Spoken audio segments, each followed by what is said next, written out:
नमस्कार दोस्तों।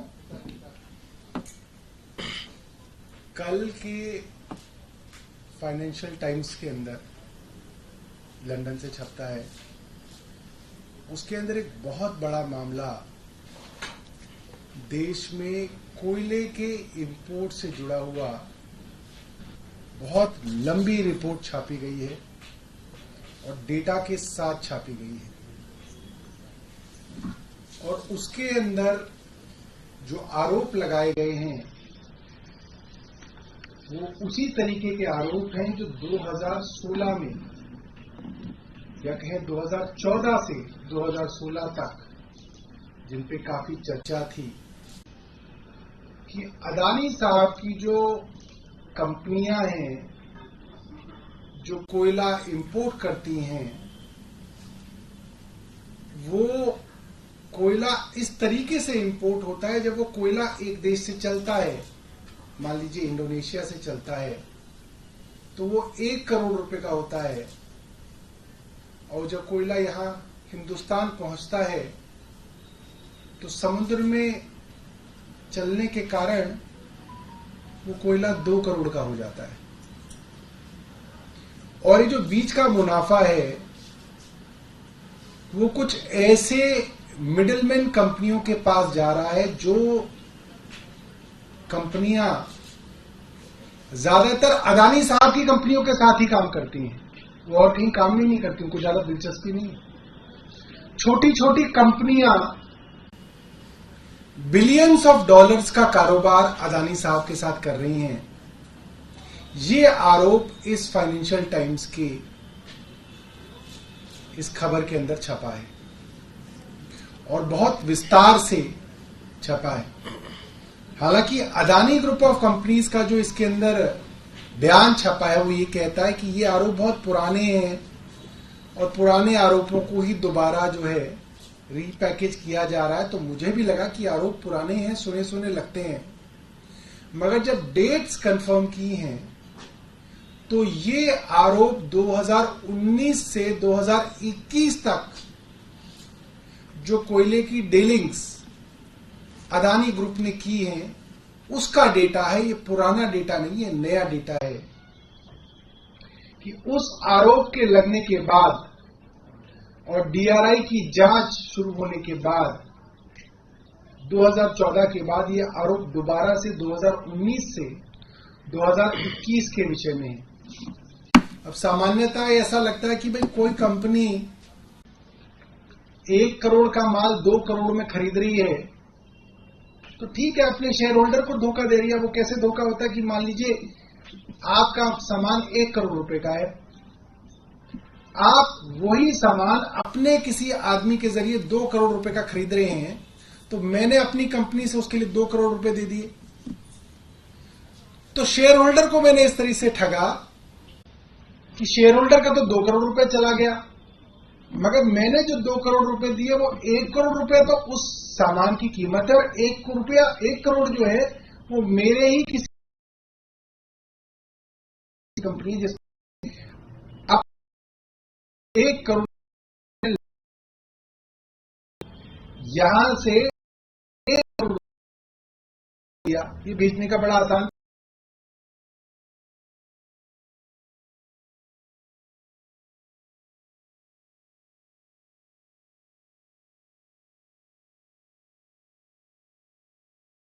करोड़ रुपए में खरीदूंगा तो 2 फायदे हैं। एक तो 1 करोड़ रुपया मैंने देश से बाहर भेज दिया अपनी ही किसी प्रॉक्सी कंपनी को। दूसरा, जो कुलदीप जी और रीना जी जैसे मेरे शेयर होल्डर हैं उनको मैंने अपना प्रॉफिट कम करके दिखा दिया कि भैया मैंने तो 2 करोड़ रुपए वहां दे दिया। तो जो 1 करोड़ रुपए का फायदा मुझे बांटना था अपने शेयर होल्डर में वो भी मैंने अपनी एक प्रॉक्सी कंपनी को दे दिया। ये एक तरीका है। जिस तरीके को बड़े विस्तार से इस पूरी की पूरी रिपोर्ट के अंदर बताया गया। अब ये तो एक छोटा मामला है कि मैंने अपने शेयर होल्डर को ठग लिया और मैंने देश से अपना पैसा लॉन्डर कर दिया या बाहर भेज दिया। जो बड़ा मामला है जिसकी वजह से प्रेस कॉन्फ्रेंस हो रही है वो ये है कि अगर देश का कोयला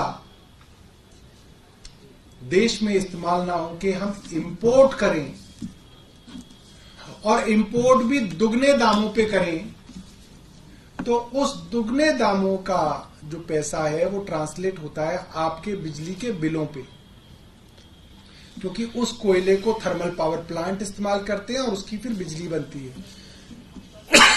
तो वो पैसा सरकार, वो जो ठगी है वो सरकार की ठगी हो रही है, और सरकार वो पैसा लोगों से बिजली बिल के माध्यम से ले रही है। तो वो जिन जिन राज्यों में ये महंगा कोयला बेचा जा रहा है, उन लोगों की, करोड़ों लोगों की ठगी जो है बिजली के बिल, बिजली के दाम बढ़ा के की जा रही है। अब मैं इसको थोड़ा विस्तार से आपको बता दूं। अदानी साहब के पिछले 2 साल के रिकॉर्ड इन्होंने निकाले, खंगाले कि भाई ये कहां से जो है कोयला जो है इंपोर्ट करते हैं। उसके अंदर पता चला कि इनके 3 ऑफशोर इंटरमीडियरीज हैं, बीच के लोग हैं, जिनके वाया कोयला जो है हिंदुस्तान में लाते हैं। एक ताइवान में है, एक दुबई में है, एक सिंगापुर में है, जिनसे इन 2 सालों में इन्होंने करीब $5 बिलियन बहुत बड़ी रकम है। करीब $5 बिलियन के दाम के इन्होंने कोयले को इंपोर्ट किया, जो कि लगभग मार्केट प्राइस से दुगना है। जो मैं आपको 1 करोड़ और 2 करोड़ रुपए वाला बात बता रहा था, वो 1 करोड़ की बात नहीं है, वो $5 बिलियन की बात है, हजारों करोड़ रुपए की बात है। अब उसके अंदर, इस रिपोर्ट के अंदर इन्होंने देखा कि एक जो कंपनी है वो एक ताइवानीज बिजनेसमैन की है, और वो जो ताइवानीज बिजनेसमैन है उनका नाम बड़ा जाना माना है, और वो नाम पहले भी हिंडनबर्ग रिपोर्ट के अंदर आया था कि वो हैं जिनके पास अदानी साहब के बहुत सारे शेयर हैं। उनका नाम है शैन, मैं उनका नाम बताऊंगा, एक ताइवानीज नाम है, अभी आगे रिपोर्ट के अंदर उसका नाम आएगा। तो उनकी कंपनी के जरिए पिछले 2019 से लेकर 2021 तक के 30 शिपमेंट्स की जानकारी अखबार ने जुटाई, और उसके अंदर उन्होंने देखा कि जिन दामों पे ये कोयला आ रहा है, वो 2 तरीके से दाम इस कंपनी ने, इस अखबार ने जुटाए। एक तो वो कि किस दाम पे वो वहां से चला और किस दाम पे वो यहां पे आया, इंपोर्ट प्राइस और एक्सपोर्ट प्राइस, और उसके अंदर बहुत बड़ा जो है फासला था। यानी कि ये पैसा एक इंटरमीडियरी जो है ले रहा है। अदानी साहब ने कहा कि ये जो है ओल्ड बेसलेस एलिगेशन है, रिसाइकलिंग है, सेलेक्टिव मिस रिप्रेजेंटेशन है। हालांकि ऐसा नहीं है, मैंने देखा ये डेटा 2019 से 21 का है, ये नया डेटा है। इसके अंदर ये भी देखा गया कि ये जो कोयला जब इंडोनेशिया से इंडिया पहुंचा, तो इसको दिखाया गया कि कई इंटरमीडियरीज के थ्रू होता हुआ आया है, लेयरिंग बनाई गई है। हालांकि इनके हिसाब से ये कोयला सीधा इंडोनेशिया से इंडिया पहुंचा है। तो जो लेयरिंग है, ये जनरली मनी लॉन्ड्रिंग जैसे कामों के अंदर ये लेयरिंग जो है आर्टिफिशियली प्राइस को इन्फ्लेट करने के लिए की जाती रही है। इसके बाद इस रिपोर्ट के अंदर एक और जिक्र है, एक शिप का इन्होंने जिक्र किया, जैसे कि 2019 में एक शिप जो कि एक साउथ कोरियन आदमी का था, वो इंडोनेशिया से चला और करीब 74,820 टन कोयला लेके पहुंचा इंडिया। सिर्फ उसकी इंपोर्ट और एक्सपोर्ट प्राइस को इन्होंने वहां से और यहां से निकाला। गुजरात के मुंद्रा पोर्ट में अदानी साहब का पोर्ट है, वहां पे पहुंचा। तो इसके अंदर ये साफ साफ बताते हैं कि ये जो वहां से जब चला तो उसका दाम था $1.9 मिलियन, और जब वो इंडिया पहुंचा तो उसकी इंपोर्ट वैल्यू हो गई $4.3 मिलियन, लगभग दुगने से भी ज्यादा। $1.9 मिलियन से बढ़ के $4.9 मिलियन हो गई। कुछ लोग सोच सकते हैं कि शिपिंग और इंश्योरेंस का पैसा है, मगर शिपिंग और इंश्योरेंस के अंदर मात्र $42,000 का खर्चा हुआ है। ये जो मिलियंस ऑफ डॉलर्स जो बढ़े हैं, 1 मिलियन के अंदर 10 लाख रुपए होते हैं, ये जो है ये बहुत ही सीक्रेटिव चीज है, बहुत ही हैरान करने वाली चीज है, जिसके बारे में कई विशेषज्ञों से फाइनेंशियल टाइम्स ने बात की, और वो सब लोग ये कहते हैं कि जनरली कोयले के अंदर जो कमीशन होता है वो मात्र कुछ डॉलर्स के अंदर होता है। टन भर कोयले में कुछ मात्र डॉलर का कमीशन आप ले सकते हैं, मगर ऐसा कभी ट्रेड प्रैक्टिसेस के अंदर नहीं सुना गया कि करीब दुगना दाम जो है एक जगह से दूसरी जगह पहुंचने के अंदर ये दाम बढ़ जाए। और इन्होंने ये रिकॉर्ड्स जनवरी 2019 से अगस्त 2021 तक के रिकॉर्ड्स खंगाले हैं। उसके बाद ये रिकॉर्ड्स उपलब्ध होने बंद हो गए हैं, और उसके बाद जो है जो देश हैं वो इन रिकॉर्ड्स को जो है शेयर नहीं कर रहे हैं। इसी तरीके से और कई सारे मामले जो हैं इस रिपोर्ट के अंदर दिए हैं। और 3 जो मिडलमैन, जो बीच की कंपनियां हैं, जिनके हवाले से कहा जाता है कि साहब इसने इतने का खरीदा, इतने का बेचा, जो मिडलमैन कंपनीज हैं, इनके बारे में जब जांच की गई तो जो पहली कंपनी है उसका नाम है हाई लिंगोस। टेपेई के अंदर एक छोटे से कमरे के अंदर एक कंपनी चल रही है। और ये बात भी बड़ी हैरान करने वाली बात है कि इतनी छोटी सी कंपनी ने 73 मिलियन टन कोयले के 2000 शिपमेंट जो है एक्सपोर्ट किए हैं सितंबर 2021 से जुलाई 2023 तक। ये इनका एक्सपोर्ट जीनियस डेटाबेस से इनको ये मिला है कि करीब 2000 shipments totalling 73 million tons of coal declared as Indian imports by Adani companies between September 2021 and July 2023 in Exports Genius database. The importer was primarily Adani Enterprises. इसके बाद जिस नाम का मैं जिक्र कर रहा था वो था चैंग चुंग लिंग, ताइवानीज बिजनेसमैन है, जिनके ऊपर पहले हिंडनबर्ग की रिपोर्ट के अंदर भी आरोप लगाया कि इनके पास अदानी साहब के बहुत सारे शेयर हैं। वो शेयर जो बेसिकली प्राइवेट आम लोगों के पास किसी कंपनी को फ्लोटिंग शेयर बनाने पड़ते हैं, जो एक जरूरी चीज है, वो इन ताइवानीज बिजनेसमैन के पास जो है वो शेयर थे, जिनके माध्यम से अदानी साहब पे आरोप लगा था कि वो शेयरों के दाम आर्टिफिशियली बढ़ाते हैं। उनमें से एक प्रमुख नाम जो था वो इनका था, और एक दूसरा प्रमुख नाम था नासिर अली शब्बान अहली। तो पहली कंपनी जो है बताया गया कि वो कंपनी चैंग चुंग लिंग, जो बीच वाली कंपनी है वो चैंग चुंग लिंग की है। दूसरी कंपनी को जब ढूंढा गया तो बताया गया कि वो किसी मोहम्मद अली शब्बान अहली की है। हालांकि ये अभी तक नहीं पता चल पाया कि मोहम्मद अली शब्बान अहली नासिर अली शब्बान अली के रिश्तेदार हैं या नहीं है, क्योंकि ये जानकारी नहीं बता पा रहे हैं। नाम देख के थोड़ा सुना सुना जो लगता है। और ये जो नासिर अली शहबान अली हैं, ये वही हैं जिनके ऊपर जो है हिंडनबर्ग रिपोर्ट के अंदर आरोप लगा था कि वो, और ये जो ताइवानीज रेजिडेंट थे मिस्टर ली, ये अदानी कंपनी के बहुत सारे वो वाले शेयर लेके बैठे हुए हैं जो जनरली फ्री फ्लोटिंग शेयर होते हैं। तो ये सारे के सारे आरोप जो हैं इसके अंदर लगे हैं। और मैं अब चाहूंगा कि कुलदीप जी जो है इस पे आगे अपनी बात रखें।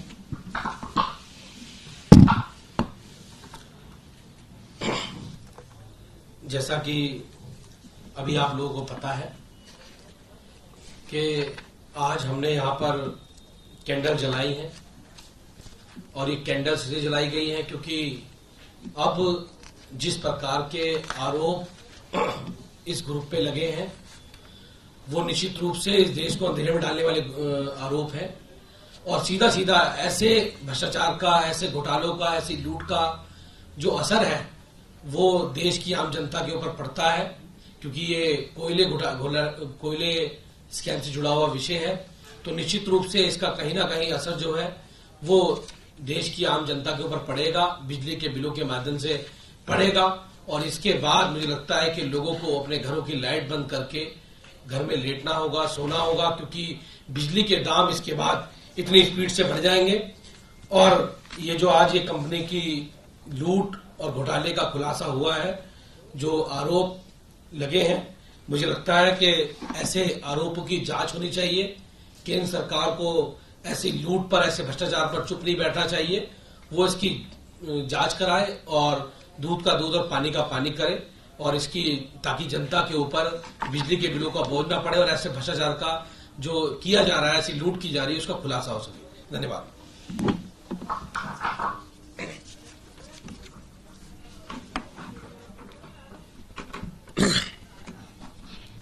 अभी सौरभ जी ने बहुत विस्तार से हमें समझाया कि किस तरह इस कोयले स्कैम में, जिसकी रिपोर्ट कल फाइनेंशियल टाइम्स में निकली है, कोयले का प्राइस इन्फ्लेट किया जा रहा है। इस रिपोर्ट में यह भी लिखा है कि एक जो शिप थी, जब वो इंडोनेशिया से चली, तो इंडोनेशिया में जो अडानी ग्रुप ने वहां पेपर फाइल करे, उसमें उस कोयले की कीमत 16 करोड़ रुपए थी। वही शिप जब उन अडानी के मुंद्रा पोर्ट पे पहुंची, तो उस शिप के कोयले की कीमत 36 करोड़ थी। तो आप सोचिए कि एक शिप पे जब इतना 20 करोड़ का घोटाला किया गया, वो 20 करोड़ सीधे सीधे अडानी के पास गया, तो ऐसी हजारों लाखों कोयले की शिप्स हर साल हमारे देश में आ रही हैं। तो जब से मोदी जी की सरकार बनी है, 2014 से अब तक कितने लाखों करोड़ों रुपए का घोटाला हुआ है, और वो लाखों करोड़ों रुपए सीधे सीधे अडानी कंपनी के पास गए हैं।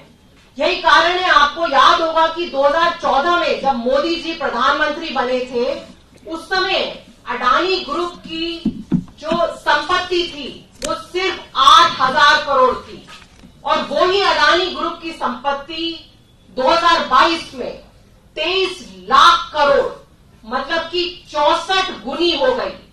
ये आपका और मेरा पैसा है जो हम बिजली के बिल के रूप में देते हैं। हमारी खून पसीने की गाढ़ी कमाई है जो मोदी जी की वजह से सीधे सीधे अडानी ग्रुप के पास जा रही है।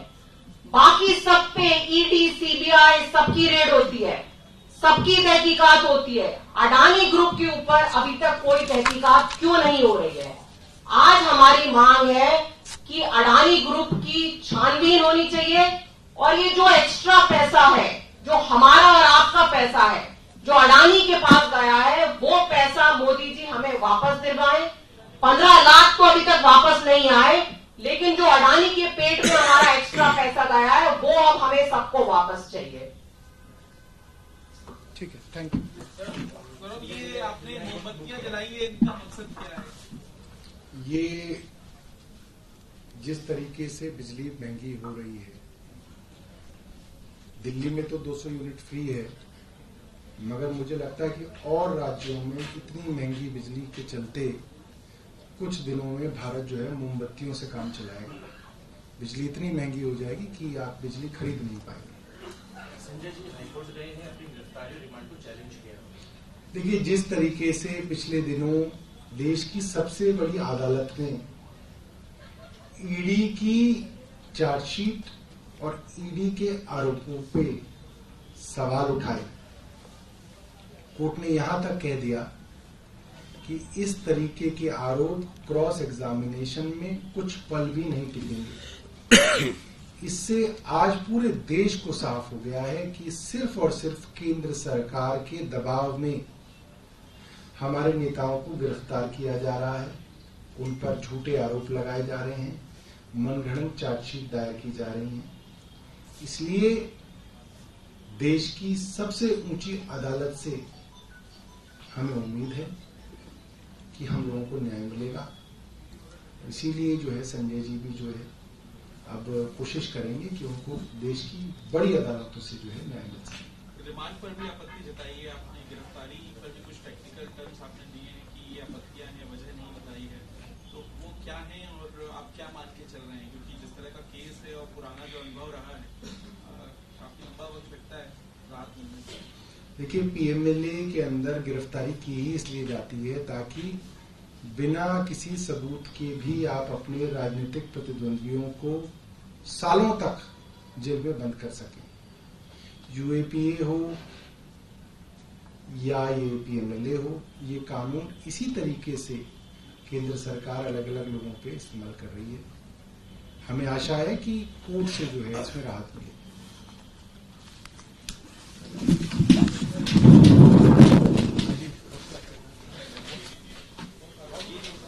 कितना आपको मिला है अमाउंट? 30 लाख करोड़ हो गई है। हाँ, कौन से साल में? 2022